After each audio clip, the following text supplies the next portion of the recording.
চাঁদা না পেয়ে সাভারে এক কৃষকের ৭,৫০০ গোলাপ ফুলের গাছ কেটে ফেলেছে দুর্বৃত্তরা।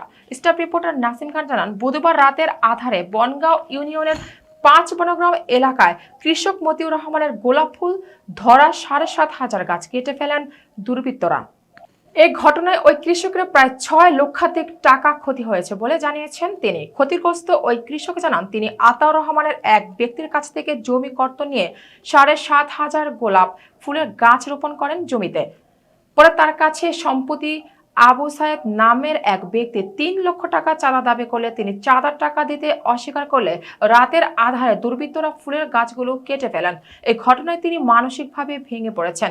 গাছের সাথে এমন শত্রুতা করায় দুর্বৃত্তদের কঠোর শাস্তি দাবি করেছেন ক্ষতিগ্রস্ত ওই কৃষক ও এলাকাবাসী। এ বিষয়ে সাভার মডেল থানার ওসি আরমান আলী বলেন, অভিযোগ পেয়েছি, তদন্ত করে ব্যবস্থা নেওয়া হবে।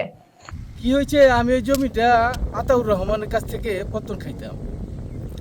তো আতাউর রহমানের কাছ থেকে পত্তন বেশ 93 সাল থেকে পত্তন খাইতাম। তো পরে মনে করেন যে ওই আতাউর রহমানের ভাইরা কুখ্যাত ডাকাত নাজিম উদ্দিন, আবু তাহের, ভূমিদস্যু আবু সাইদ আমার কাছ থেকে ৩ লক্ষ টাকা চাঁদা চায়।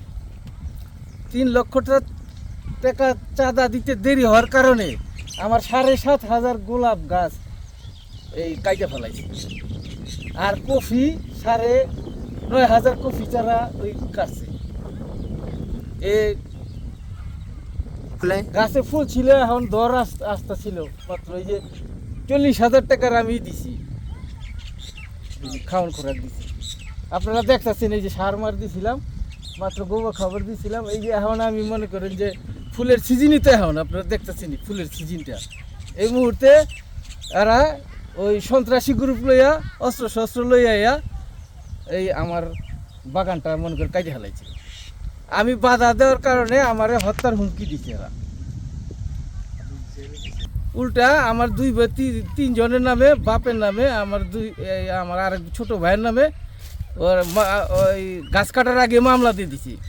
তা মামলার দৌড়াইতে আপনাদের সাথে যোগাযোগ করতে আমার একটু দেরি হয়ে গেল।